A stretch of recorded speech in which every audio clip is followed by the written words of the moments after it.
Narsapur municipality అభివృద్ధి కావాలంటే Congress party అభ్యర్థులకు పట్టం కట్టాలని మంత్రి వివేక్ వెంకటస్వామి ప్రజలకు పిలుపునిచ్చారు. నర్సాపూర్లో మున్సిపల్ ఎన్నికల సందర్భంగా కార్యకర్తల సమావేశం నిర్వహించారు.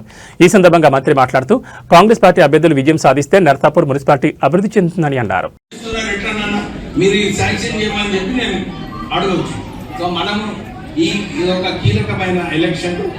అందరు క్యాండిడేట్స్ కి నేను ఒక్కటే కోరుతున్నాను, అయితే మీరు పకడ్బందీగా ప్రజలకు కాన్స్టిట్యున్సీ పోయేటప్పుడు వస్తుంటా, మీ ఏమైనా సమస్యలు ఉంటే ఫోన్ చేసినా కానీ నేను ఎప్పుడు రెస్పాండ్ అవుతాను.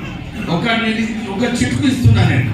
జూబ్లీ హిల్స్ లా ఇప్పుడే మా సోదరులు చెప్పినట్టు ఎందుకు గెలిచినాము పక్కకు పెట్టి క్యాండిడేట్ల ముఖాలు చూడకండి, పార్టీకి చూడండి.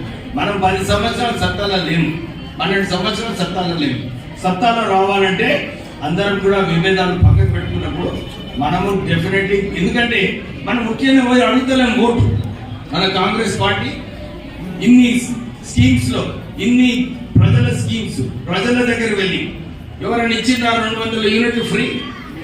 ఇప్పుడు మనకు విద్య గురించి కూడా మంచి మంచి స్కూళ్ళు కట్టిస్తున్నాడు. నర్సాపూర్కి రావాలి, ఈ తక్షణమే శాంక్షన్ చేయాలని చెప్పి వాళ్ళు చెప్పడం జరిగింది.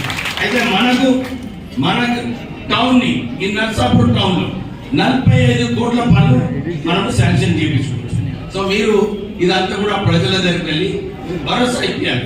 ఈ టిఆర్ఎస్ పార్టీ ఒక అవినీతి పార్టీ. మీరు చూస్తున్నారు కవిత ఏమేమంటుందో, అన్ని కుంభకోణాలు అన్ని కూడా బయట పెడుతున్నది. అంటే నిజాలే కదా.